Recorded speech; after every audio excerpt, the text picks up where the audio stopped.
एक दिन महीने के अंत में आर्यन विक्रम सिंह के पास अपनी मजदूरी लेने पहुंचा। हुजूर, मैंने इस महीने बागान की पूरी कटाई और छंटाई का काम अकेले खत्म कर दिया है। अब मेरी महीने की मजदूरी दे दीजिए, घर में राशन खत्म होने वाला है। विक्रम सिंह ने उसे गुस्से से देखा। काम समय पर करना तो तुम्हें आता नहीं, लेकिन पैसे मांगने सबसे पहले खड़े हो जाते हो। पिछले हफ्ते जो ट्रक शहर भेजा था उसमें से 2 पेटियां कम निकली। वह नुकसान तुम्हारी पगार से कटेगा। तुम्हें इस महीने सिर्फ आधी मजदूरी मिलेगी। लेकिन हुजूर, मैंने खुद सारी पेटियां गिनी थी। मैंने अपनी पूरी मेहनत दी है, कृपया ऐसा न करें। जुबान लड़ाता है। ये लो अपनी आधी पगार और कल से मेरे बागान में पैर मत रखना। मैंने तुम्हें काम से निकाल दिया है, निकलो यहाँ से। आर्यन भारी मन और आंखों में आंसू लेकर घर लौटा। उसकी पत्नी साधना उसे द्वार पर देखते ही समझ गई कि कुछ गलत हुआ है। आज आप इतने उदास क्यों हैं? क्या मालिक ने पैसे नहीं दिए? आर्यन ने साधना के हाथ में वो थोड़े से पैसे रखते हुए कहा।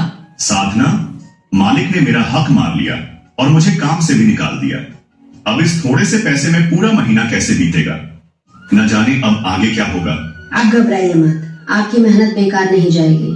अगर गांव में काम नहीं है तो हमें अपना रास्ता खुद बनाना होगा।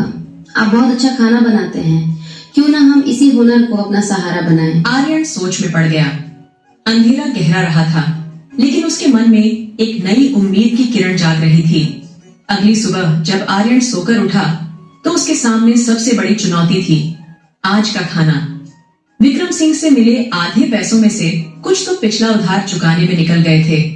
अब आर्यन काम की तलाश में शांतपुर के मुख्य बाजार की ओर निकला। रास्ते में उसे गांव के बुजुर्ग काका हरिराम मिले।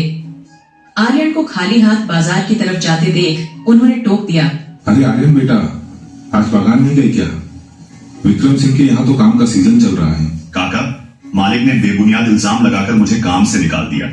अब नया काम ढूंढने निकला हूँ, पर समझ नहीं आ रहा कहाँ जाऊँ।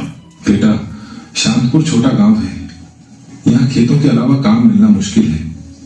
लोग दिन भर की कड़ी मजदूरी के सिर्फ 60 से 70 रुपये देते हैं। उतने में तो आजकल नमक तेल भी नहीं आता। मेरा मानो तो शहर चले जाओ, वहां मेहनत करने वालों की बहुत कदर है। काका, मैं ज्यादा पढ़ा लिखा नहीं हूँ। शहर में रहने का खर्च ही इतना है कि अगर मैं 15,000 रुपए भी कमाऊं तो 10,000 रुपए तो कमरे के किराए और खाने में चले जाएंगे। पीछे साधना यहाँ अकेली कैसे रहेगी?